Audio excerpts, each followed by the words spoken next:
देखिए, आज जो हम टॉपिक करने वाले हैं, बहुत छोटा सा टॉपिक है। बहुत नन्ना-मुन्ना सा टॉपिक आप समझिए। शुरू करेंगे तो आप ये समझ लीजिए कि हम बहुत जल्दी इसे खत्म भी कर देंगे। ठीक है जी?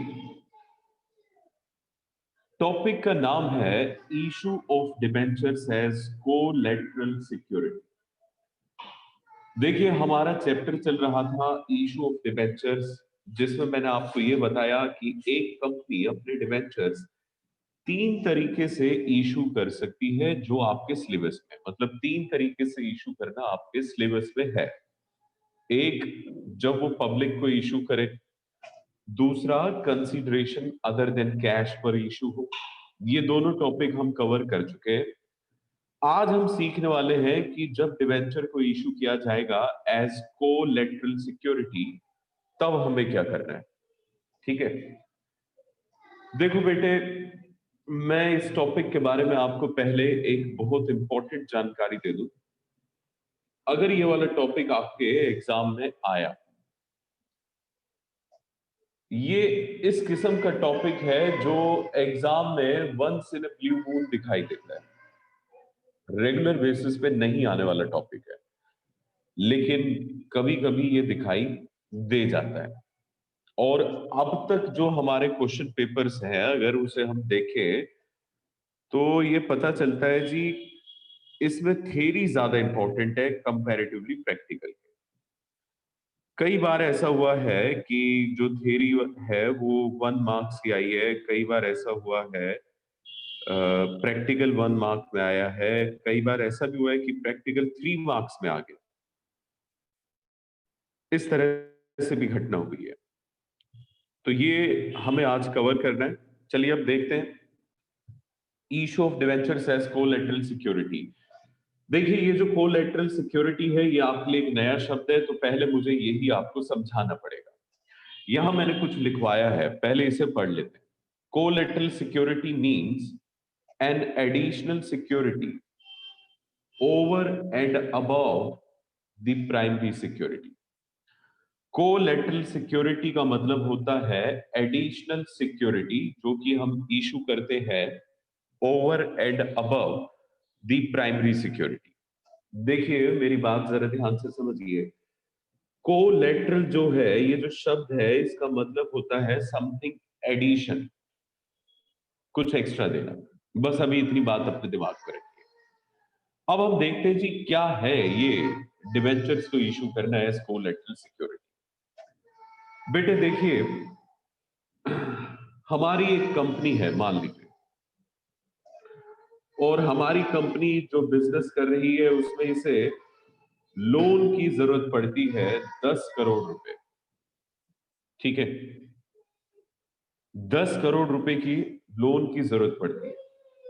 और जब ये 10 करोड़ रुपए की जरूरत पड़ती है, तो हम पहुंचते हैं जी बैंक के पास, क्योंकि फंड्स को अरेंज करने का एक तरीका ये है कि हम बैंक से जाके लोन पास करवा लें। अब हम बैंक के पास पहुंचते हैं, बैंक बैंक हमें 10 करोड़ रुपए का लोन दे दो। आपको क्या लगता है, बैंक आंखें बिछाए बैठा होगा और आपके लिए 10 करोड़ रुपए उसने बिल्कुल तैयार रख रखे होंगे, तुरंत 2 पेपर पे साइन करवा के आपको दे देगा? नहीं होता ऐसा। बैंक कहता है कि हम आपको 10 करोड़ रुपए का लोन तो दे देंगे, लेकिन हमें उसके बदले में कुछ ना कुछ सिक्योरिटी चाहिए। हमें उसके बदले में कुछ ना कुछ सिक्योरिटी के तौर पे चाहिए, आपको कोई ना कोई चीज गिरवी रखनी पड़ेगी। ठीक है जी? अब हम कहते हैं जी ठीक है, गिरवी रख देते हैं। हमारी कंपनी के नाम पे मानेसर में एक प्लांट है जो कि 15 करोड़ रुपए का है। तो मैं 15 करोड़ रुपए का प्लांट सिक्योरिटी के तौर पे रख देता हूं। बैंक को लेकिन अभी भी तसल्ली नहीं होती है।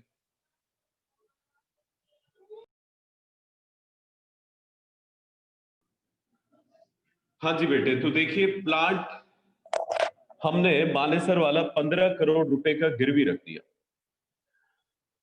लेकिन देखिए बैंक अभी भी ये कहता है कि आपने ये प्लांट गिरवी रख दिया, हमें तसल्ली है, लेकिन ये 15 करोड़ का है।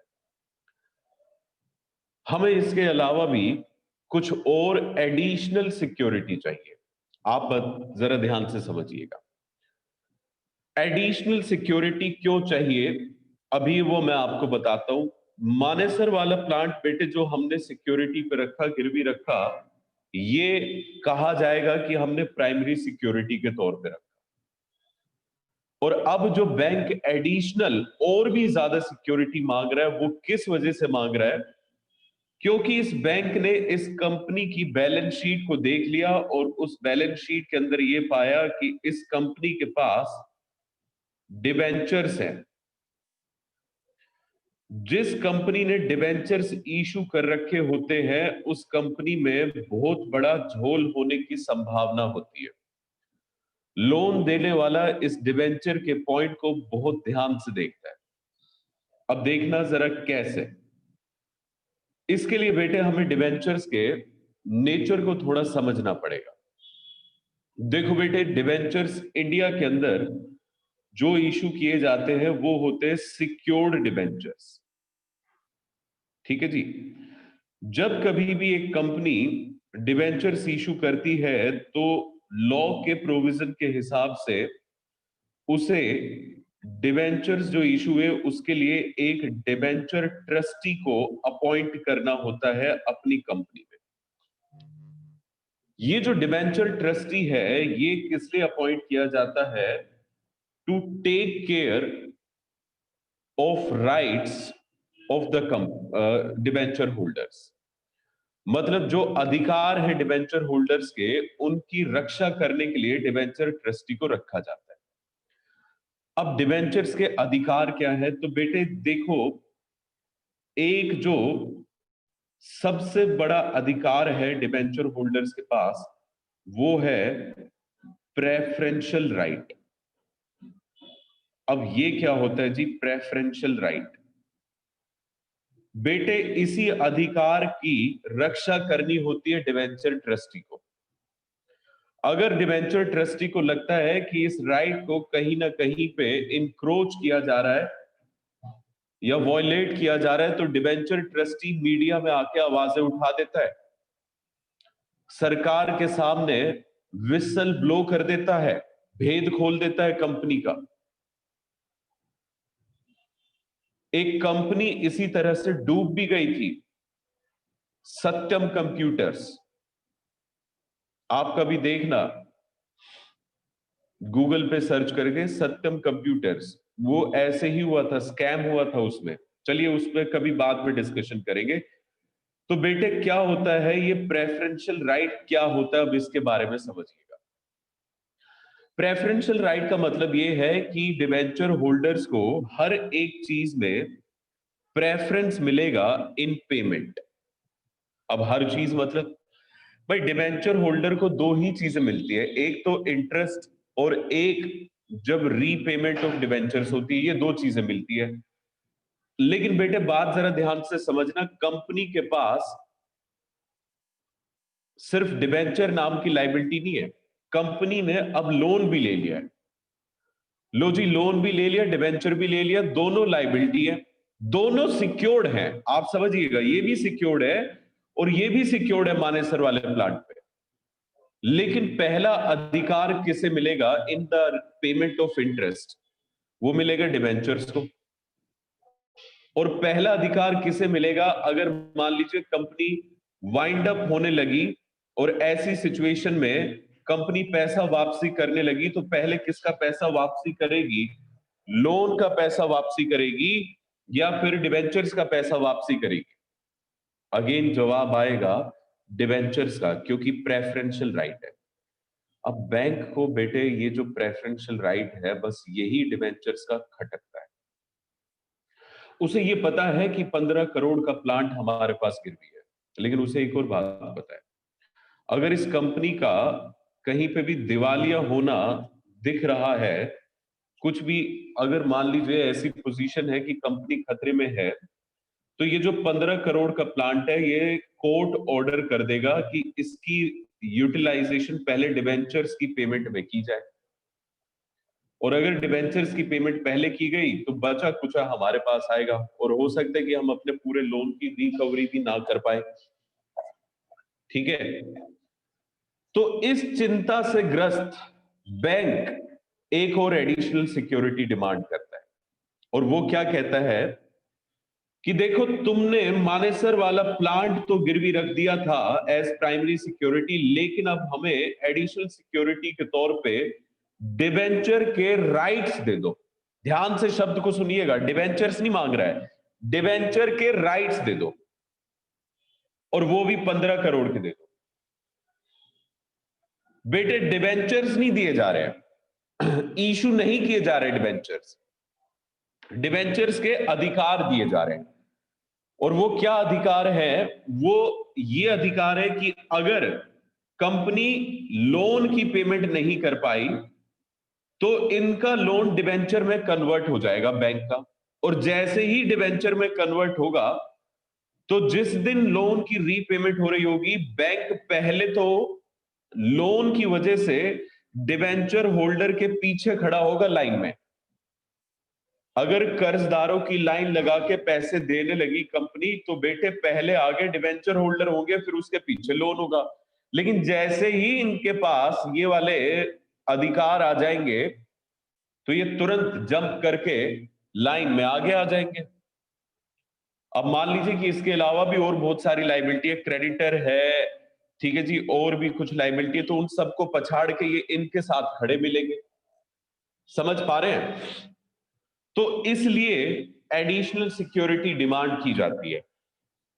और जब कभी कंपनी इस एडिशनल सिक्योरिटी के तौर पे डिबेंचर को इशू कर देता है, इसी को कहा जाता है issue of debentures as collateral security.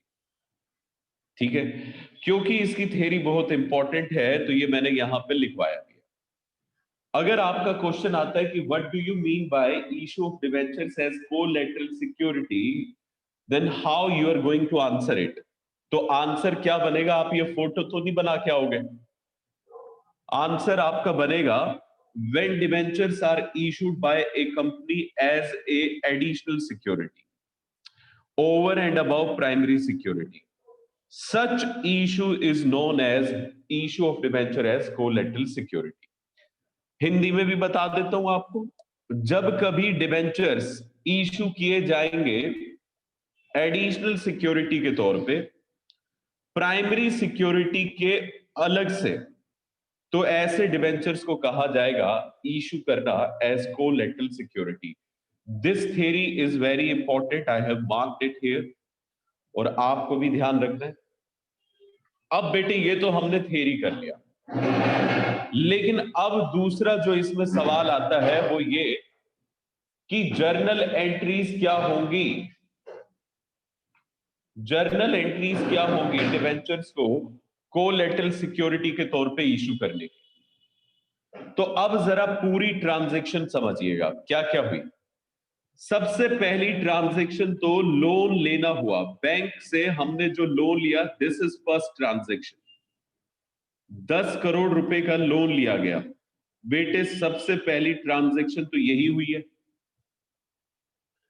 उसके बाद हमने मानेसर वाला प्लांट गिरवी रखा, ये दूसरा नंबर हो गया। उसके बाद हमने डिबेंचर्स को इशू कर दिया, ये तीसरे नंबर की ट्रांजैक्शन हो गई। ठीक है, तो अब ये जो 3 ट्रांजैक्शंस हुई है इनकी हमें जर्नल एंट्री बनानी है। तो बेटे ध्यान से देखना, जब मैं बैंक से लोन लेता हूं तो इसकी जर्नल एंट्री आप सबको आती है। एंट्री बनेगी बैंक अकाउंट डेबिट, क्योंकि पैसा आ रहा है, टू बैंक लोन अकाउंट, ये हो गई जी एंट्री। फिर उसके बाद जब मैं मानेसर वाला प्लांट गिरवी रखूंगा या मान लीजिए कोई और एसेट गिरवी रखता हूं तो उसकी क्या एंट्री होगी? तो बेटे एक बात ध्यान से सुन लीजिए, एसेट्स को गिरवी रखने की कोई भी जर्नल एंट्री नहीं होती। ध्यान से सुनिएगा, एसेट्स को अगर गिरवी रखा जाता है तो सिर्फ पेपर साइन किए जाते हैं। There is no movement of assets from outside business, ना ही ओनरशिप ट्रांसफर हो रही है। तो जब कुछ हो ही नहीं रहा, सिर्फ एक कागज साइन हो रहा है, तो कागज साइन करना can not be said as a transaction. एक ट्रांजैक्शन बेटे जी तब बनती है जब वो एसेट, लायबिलिटी या कैपिटल में से किसी भी एक चीज की वैल्यू को प्रभावित कर दे, इफेक्ट कर दे, तब उस एक्टिविटी को हम ट्रांजैक्शन मानते हैं। या तो एसेट्स बढ़ जाए, घट जाए, या लायबिलिटीज बढ़ जाए, घट जाए, या फिर कैपिटल बढ़ जाए या घट जाए, तो ही हम उसे क्या कहते हैं कि ये ट्रांजैक्शन है। तो यहां पे अगर आप मान लीजिए पे अपना गिरवी रख कर आते हो प्लांट या फिर कोई भी एसेट, तो बेटे क्या एसेट्स की वैल्यू घटती है? क्या ओनरशिप जाती है? नहीं, सिर्फ एक कॉन्ट्रैक्ट पेपर साइन होता है। तो यहां पे आप कोई भी ट्रांजैक्शन नहीं हो रही है, तो इसकी कोई जर्नल एंट्री नहीं बनती है। There is no journal entry for mortgaging of assets. Okay, अब इसके बाद तीसरा देखिए। तीसरा ये हुआ था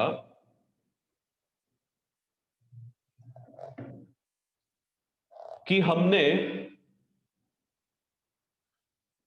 इशू किए debentures as collateral security, as a secondary security. मतलब एक तरीके से अब हमने क्या करा, डिबेंचर्स को गिरवी रखा। मेरा आपसे ये सवाल है कि क्या मेरे बच्चों यहां पे डिबेंचर इशू हुए? नहीं हुए। भाई डिबेंचर्स को भी हमने क्या करा है, आप ऐसा समझ लीजिए एक बॉक्स के अंदर जैसे आप गिफ्ट पैक करके आते हो ना, ऐसे ही हमने वो डिबेंचर सर्टिफिकेट सारे एक बॉक्स के अंदर पैक करे और लेके किसी और को दे दिए। बट उसे ये कह दिया कि बॉक्स आज नहीं खोलना है, बॉक्स उस दिन खोलना है जिस दिन आपका लोन हम रीपे नहीं कर पाएंगे। तो कहने का मतलब डिबेंचर्स यहां इशू नहीं हुए, डिबेंचर्स भी एक तरीके से यहां पे गिरवी रखे गए, और गिरवी रखने की कोई जर्नल एंट्री होती नहीं है, तो मतलब इसकी भी कोई जर्नल एंट्री नहीं हुई। एक ही एंट्री हो रही है जी, बैंक से लोन लेने की, एसेट्स को गिरवी रखने की कोई एंट्री नहीं, और डिबेंचर्स को गिरवी रखने की कोई एंट्री नहीं। लेकिन कुछ स्कॉलर्स का ये कहना है कि देखिए डिबेंचर्स को असल में आप इशू ही कर रहे हैं। इशू कर रहे हैं, हाँ। अगर आप एक डब्बे के अंदर पैक करके सारे डिबेंचर किसी दूसरे व्यक्ति को देके आ रहे हैं, तो आपकी कंपनी से वो सर्टिफिकेट तो चला ही गया ना। तो बेटे वैसे तो इसकी एंट्री नहीं होनी चाहिए। कहने का मतलब ये है, हमारे जो अकाउंट्स के पंडित हैं वो दो हिस्सों में बटे हुए हैं। पहले हिस्से वाले पंडित ये कहते हैं कि इसकी कोई एंट्री नहीं, और दूसरे ये कहते हैं कि इसकी एंट्री होनी चाहिए। तो हमें बेटे इसके अंदर दो मेथड्स मिलेंगे। डिबेंचर्स को कोलेटरल के तौर पे जब इशू किया जाता है, तो इसे करने के दो मेथड्स हैं। एक जब हमें एंट्री नहीं करनी, और एक जब हमें एंट्री करनी है। अगर एग्जाम में मान लीजिए क्वेश्चन आ जाता है, तो ऑब्वियस है कि आपको एंट्री करनी है। हो सकता है कि क्वेश्चन आपसे ये कह दे कि एंट्री पास मत करिएगा, तब तो हम पास नहीं करेंगे। लेकिन मेरे बच्चों, अगर क्वेश्चन कुछ भी नहीं कहता तो आपको इसकी एंट्री करनी पड़ेगी। अब इसकी एंट्री क्या होती है, तो हम ये देख लेते हैं। देखना आप जरा क्या एंट्रीज पास करते हैं। मैंने आपको बताया कि तीन ट्रांजैक्शंस हो रही है। पहली ट्रांजैक्शन लोन लेने की, तो ये बनेगी bank account debit to bank loan. दूसरी ट्रांजैक्शन है मोर्टगेज ऑफ प्लांट की, इसकी कोई एंट्री नहीं है because it is not a transaction. तीसरी एंट्री है issue of debentures as collateral security. तो बेटे अगर मान लीजिए अकाउंटेंट ने इसे ट्रांजैक्शन माना है, क्योंकि ये डिपेंड करता है अकाउंटेंट के ऊपर, वो इसे ट्रांजैक्शन मानता है, तो वो इसकी एंट्री जानते हैं क्या करेगा, debenture suspense account debit to percentage debentures account. क्योंकि डिबेंचर्स इशू हो रहे हैं तो डिबेंचर्स क्रेडिट होंगे, लेकिन ये इशू इस तरीके से हो रहे हैं कि अभी कंफ्यूजन है कि ये बाद में वापसी भी हो सकते हैं। तो एक नया अकाउंट लेकर आए हैं बेटे, और अकाउंट का नाम क्या रख दिया, डिबेंचर सस्पेंस अकाउंट। तो अगर कोलेटरल के तौर पे आप डिबेंचर को इशू करेंगे तो एंट्री बनेगी debenture suspense account debit to percentage debentures. असल में ये डिबेंचर सस्पेंस अकाउंट एक पर्सनल अकाउंट है जो किसे रिप्रेजेंट कर रहा है, जो आपका लेंडर है, जिसने आपको लोन दिया है,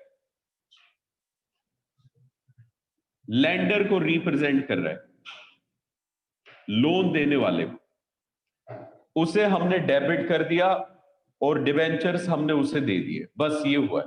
डेबिट द रिसीवर के तौर पे इसे हमने करा।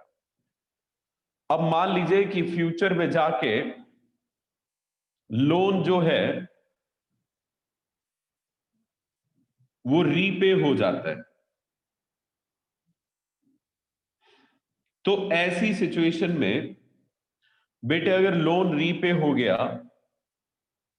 तो ये जो डिबेंचर्स इशू यहां पे किए गए हैं और इशू करते वक्त एंट्री की गई है debenture suspense to percentage debenture, ये एंट्री रिवर्स हो जाएगी अगर लोन की रीपेमेंट हो जाती है। तो बस आप इसे उल्टा कर दीजिए, फिर एंट्री बनेगी debenture debit to debenture suspense account, ये एंट्री बन जाएगी। ठीक है, लेकिन अगर आप कहीं लोन को रीपे नहीं कर पाए तो आपका लोन क्या कन्वर्ट हो जाएगा डिबेंचर्स में? यस। तो बेटे ऐसी सिचुएशन में ये जो लायबिलिटी देख रहे हो ना, बैंक लोन, आप इसकी पेमेंट नहीं कर पा रहे हो। अगर पेमेंट कर देते तो आप एंट्री करते bank loan account debit to bank, लेकिन अगर आप पेमेंट नहीं कर पाए तो आप एंट्री करोगे bank loan account debit to debenture suspense account. ऐसी सिचुएशन में डिबेंचर को इशू माना जाएगा। भाई इशू तो देखो पहले ही हो गए थे ना, डिबेंचर्स यहां क्रेडिट करे थे। अब सवाल तो इस डिबेंचर सस्पेंस का है। अगर मान लीजिए कि आपने रीपे कर दिया अपना बैंक लोन तो डिबेंचर इशू होंगे नहीं, तो डिबेंचर सस्पेंस को क्रेडिट करके खत्म करेंगे और डिबेंचर्स को डेबिट करके खत्म करेंगे, रिवर्स करके इस एंट्री का इफेक्ट हटा देंगे। लेकिन अगर लोन रीपे नहीं कर पाए तो ऐसी सिचुएशन में डिबेंचर्स जो है वो इशू करने पड़ेंगे।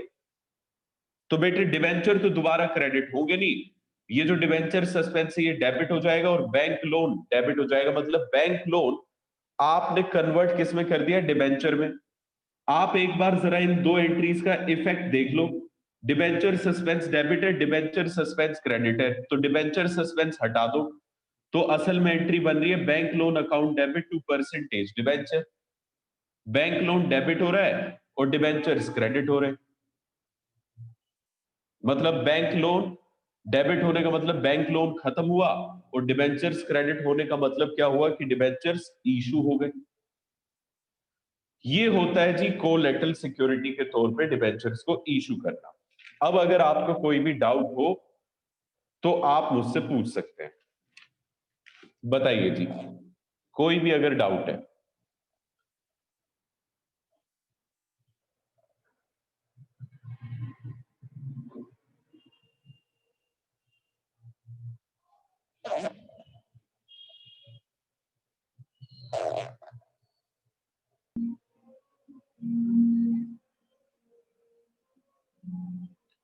देखो बेटे जी, क्वेश्चन नंबर 20th क्वेश्चन में कहा गया है एस सिंह लिमिटेड डिवेंचर्स को इशू कर रहा है, सॉरी लोन लिया उसने 5 लाख रुपए का from state Bank of India at 10% interest. 5 lakh रुपए का लोन लिया 10% के इंटरेस्ट पे, इंटरेस्ट का हमें कुछ नहीं करना। कंपनी ने 7.5 लाख रुपए के 10% डिवेंचर्स इशू किए of ₹100 each in favour of State Bank of India as collateral security. State Bank of India को ये 7.5 लाख नहीं, 7.5 लाख रुपए के डिबेंचर इशू कर रहा है।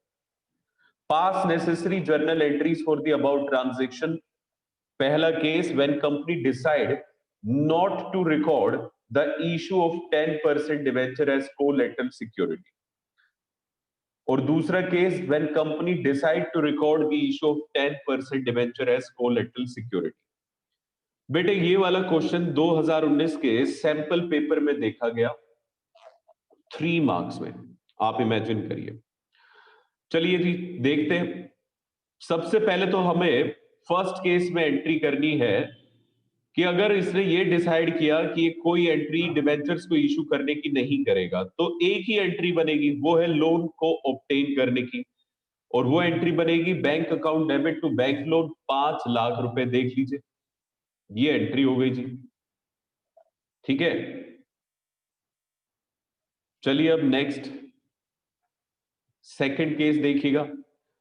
अगर मान लीजिए इन्होंने ये डिसाइड कर लिया कि ये डिवेंचर्स को कोलैटरल सिक्योरिटी के तौर पे इशू करेंगे, तो दो एंट्री बनेगी, bank account debit to bank loan 5 lakh loan लेने की एंट्री, और दूसरी एंट्री बनेगी debenture suspense account debit to 10% debentures account. 7.5 lakh रुपए के आपने डिवेंचर गिरवी रखे थे। ठीक है, इस तरीके से ये एंट्री बनेगी। समझ में आया आपको?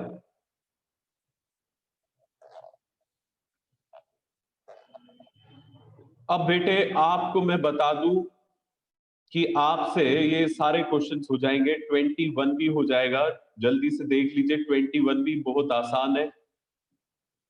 देखिएगा, हसन लिमिटेड ने एक लोन लिया 30 लाख रुपए का from a bank against primary security worth ₹40 lakhs, और इशू किए 35,006% debentures of ₹100 each as collateral security.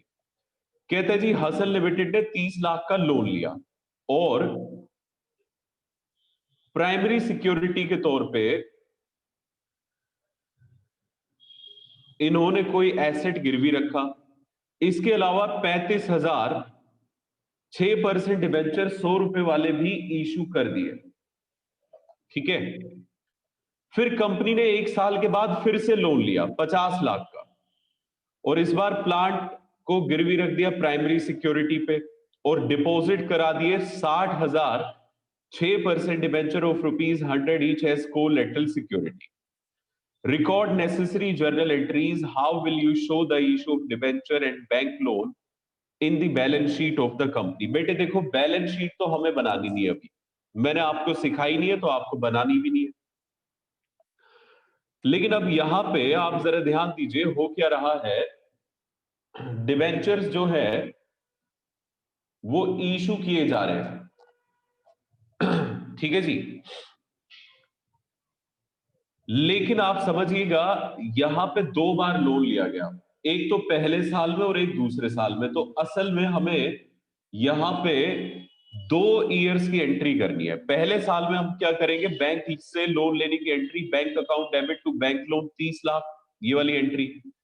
फिर उसके बाद आपने 35,000 के 6% डिवेंचर्स भी इशू किए, और इसके अलावा 40 लाख का प्राइमरी सिक्योरिटी के तौर पे एसेट भी रखा। एसेट्स को गिरवी रखने की तो कोई एंट्री नहीं है ना जी। डिवेंचर्स को इशू करने की एंट्री होती है डिवेंचर सस्पेंस टू 6% डिवेंचर, और 35,000 डिवेंचर थे, ₹100 का एक, तो यानी कि 35 लाख के डिवेंचर्स हो गए। फिर उसके बाद बेटे ये पहला साल एंड हो जाएगा। अब दूसरे साल फिर 50 लाख का लोन लिया और 60 लाख के डिवेंचर्स गिरवी रख दिए, तो फिर से यही दोनों एंट्री रिपीट होगी। समझ पा रहे हैं आप बात को?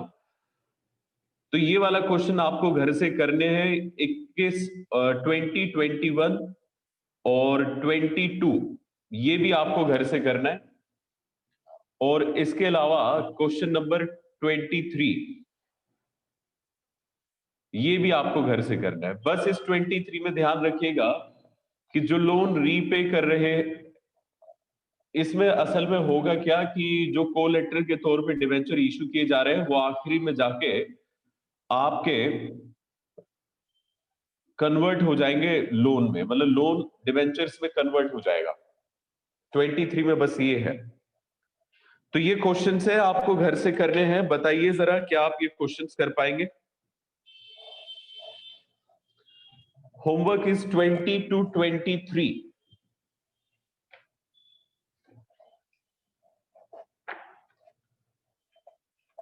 बहुत आसान है बेटे, बस आप ये समझ लो, बैंक से लोन लेने की एंट्री है, और उसके अलावा एक debenture suspense to debenture entry है, और एक बस ये जो आप क्वेश्चन नंबर देख रहे हो, 24 तक करना है जी। 24 में ऐसा होगा कि आपके जो डिवेंचर्स है, मतलब लोन की रीपेमेंट नहीं हो पाएगी और लोन जो है डिवेंचर्स में कन्वर्ट हो जाएगा 24 तक। होमवर्क है 20 से लेके 24 तक। आप ये क्वेश्चंस कर दीजिए और जो नेक्स्ट क्लास है वो आज आपको 12:30 बजे भी होगी, वो रिकॉर्डेड फॉर्म में आपको मिल जाएगी। पहले आप ये होमवर्क करिएगा, वो वाली क्लास बहुत छोटी होगी, उसमें एक बहुत छोटा सा टॉपिक कवर्ड है बस।